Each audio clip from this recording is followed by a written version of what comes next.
اور میں آپ کو ایک اوریجنل لطیفہ سناتا ہوں۔ السلام علیکم۔ داتا دربار کی مسجد میں اعتکاف میں بیٹھنے کے لیے 4000 درخواستیں موصول ہوئیں، جس میں سے 2000 درخواستیں منظور ہو گئی ہیں۔ اب داتا دربار والوں نے کہا ہے کہ 2000 آدمی اپنا کریکٹر سرٹیفکیٹ پولیس اسٹیشن سے اٹیچ کروا کے لے کر آئے۔ اب لوگ جو ہیں وہ پولیس اسٹیشن جا کے 10-10, 15-15, 20-20 ہزار روپے رشوت دے کے اپنا کریکٹر سرٹیفکیٹ ایشو کروا رہے ہیں، اور پھر جا کے داتا دربار میں بیٹھیں گے اللہ کو راضی کرنے کے لیے۔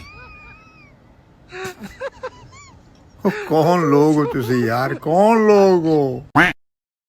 ارے رکو ذرا، صبر کرو۔ تو کتنے مسلمان ہیں جو کہتے ہیں اللہ مسلمانوں کو معاف کر دے؟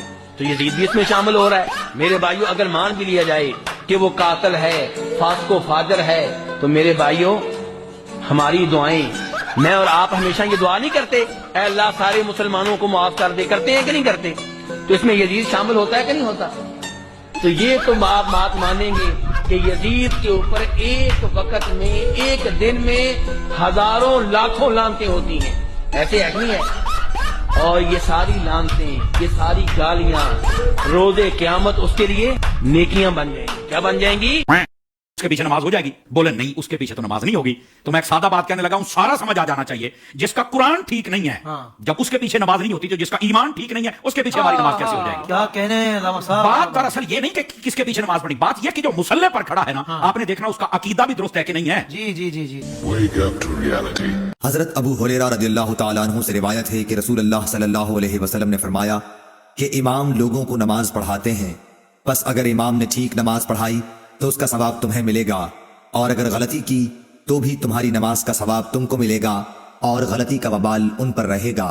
تراویح کی صف میں کھڑی ہے، نمازی ہے، ایمان کے پھیلے اجالے، رمضان کے دن آئے، قرآن کے دن آئے، اللہ کی رحمت کے احسان کے دن آئے، رمضان۔ آؤ چلو بریلی چلتے ہیں، ایک بنیے کا مکان آج بھی ہے، اس سے جا کے پوچھو جب مفتی اعظم وضو کرتے تھے تو سارا پانی گرا ہوا برتن میں بھر کے لے کے جاتا تھا۔ لوگوں نے کہا یار عجیب ہے تو، یہ وضو کا گرا پانی کدھر لے کے جاتا ہے؟ اس نے کہا تم کیا جانو؟ کہا کس لیے؟ کہا اگر میرے گھر میں کوئی بیمار ہو جاتا ہے تو یہ پانی پلا دیتا ہوں، آج تک کسی کو اسپتال لے جانے کی ضرورت ہی نہیں۔ ادھر مولوی بیٹھا صرف قرآن اور حدیث ناظرہ پڑھا رہا ہے، ترجمہ نہیں بتا رہا، اس کو خود نہیں آتا۔ نتیجہ کیا ہوا؟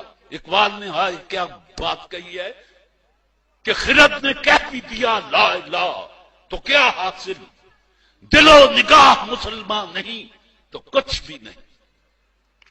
یہ زبان سے لا الہ کہہ دینا، اقبال کہتا ہے کچھ نہیں، دل و نگاہ مسلمان نہیں تو کچھ بھی نہیں۔ تو جن کو پتہ ہی نہیں وہ کیا پڑھ رہے ہیں، تو اس سے زیادہ قرآن کی بے حرمتی آپ اور کیا کر سکتے ہیں کہ 5 وقت پڑھتے ہیں، کوئی پوچھے کیا پڑھ کے آیا ہے، آپ کہیں کہ یار قرآن پڑھ کے آیا ہوں۔ کیا پڑھا؟ قرآن۔ بھئی کیا سمجھا؟ کیا پایا؟ ثواب۔ اس میں لکھا ہوا کیا ہے؟ اللہ جانے، جیدی کتاب ہے وہ تو جانتا ہی ہے، اللہ جانے۔ کل قیامت کے دن 20 نکلی، یہ 12 کہاں سے لائیں گے؟ اور وہ کہیں گے اگر 8 نکلی تو 20، تو ہمیں تو ثواب ہی ہوگا۔ ایک منٹ ڈاکٹر صاحب، امام کے پیچھے یہ فاتحہ نہیں پڑھتے، ہم پڑھتے ہیں۔ اگر رب نے پوچھ لیا کہ پڑھنی تھی آپ کا کیا بنے گا؟ میں نبی پاک کا وہ ارشاد بھی دکھا دوں گا، میں نبی پاک کا وہ ارشاد بھی دکھا دوں گا، تو وہ ارشاد ہم بھی دکھا دیں گے۔